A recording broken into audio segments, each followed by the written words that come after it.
Hello, pre-algebra. We are in lesson 41 today. We're going to talk about overall average. The average of averages is seldom the overall average. The overall average of a group of numbers is their pure average, meaning that we go back to the original number and we add them all up to get the correct average of all the numbers involved.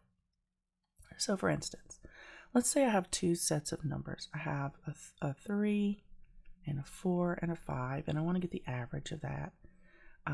So that would be 12 divided by 3. My average would be 4, right? That is my average. And then I have another group of numbers. I have 7 plus 8 plus 8. Let's see, I have 5 eighths. And I have a 9. So that's 7 numbers. And I total that up, and that's 56 divided by 7, and my average is 8. Right? So it would make sense, you would think, to take the average here and the average here, put them together, and that would be 12 divided by 2. One would think that would be, oh, that's probably right. The problem is it's not. And the reason it's not is because we do not have an equal number of things in each one of these averages. Having an unequal number throws it off. It gives too much weight to this calculation and not enough weight to these numbers here. So what we have to do is go back to the original value of the numbers. And sometimes we don't have those numbers available, but we are given a quantity. For instance, here's what I mean. What we would do is we would go back to this point right here, where we know what the sum is and how many items we have with that sum.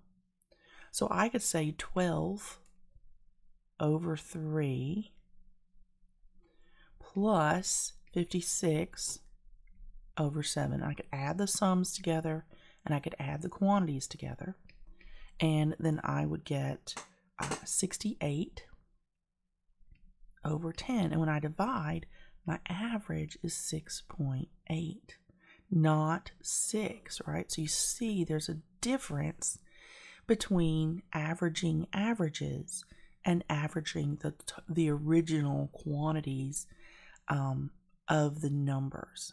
There is a difference there. So we are going to do some calculations to show you, or a calculation to show you how to undo an average to get back to the original sum. So let me put this first problem up for you. So our problem states the average of the first two numbers was 6. The average of the next 8 numbers was 20. What was the overall average of the 10 numbers? So the first two numbers, so the average here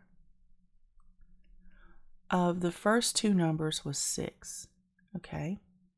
And that was 2 numbers. The average of the next 8 numbers was 20, and there were 8 of those. So what you want to do is you want to multiply the average by the quantity, and that takes you back to the original sum. So the original sum is going to be 12 here, and that's for 2 numbers. And the average, or the original sum here, is going to be 8 times 2 is 16, so it's 160. I don't know why I wrote that wonky O. That's 160, and there's 8 numbers here. And you could just say 8 numbers. Right, so now we know the quantity. So we want to now put these two sums together, 12 plus 160, and our sums are quantities for each one of these sums. So we have 2 for this one and 8 for this one. So this gives us 172 over 10.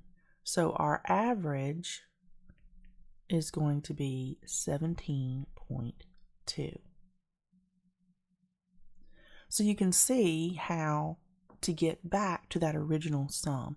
Now we can't break it down and find what each individual number was, but what we can do is get back to the original sum through multiplication and then add those sums together, add the quantities together, and it's like we did it in the first place, right? We're back to a more pure number.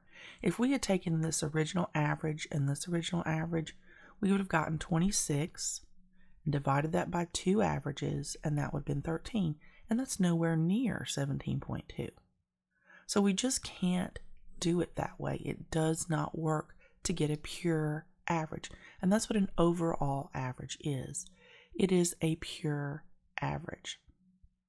Okay, that is all that we had for lesson 41. So I hope you took excellent notes, and I will see you in lesson 42.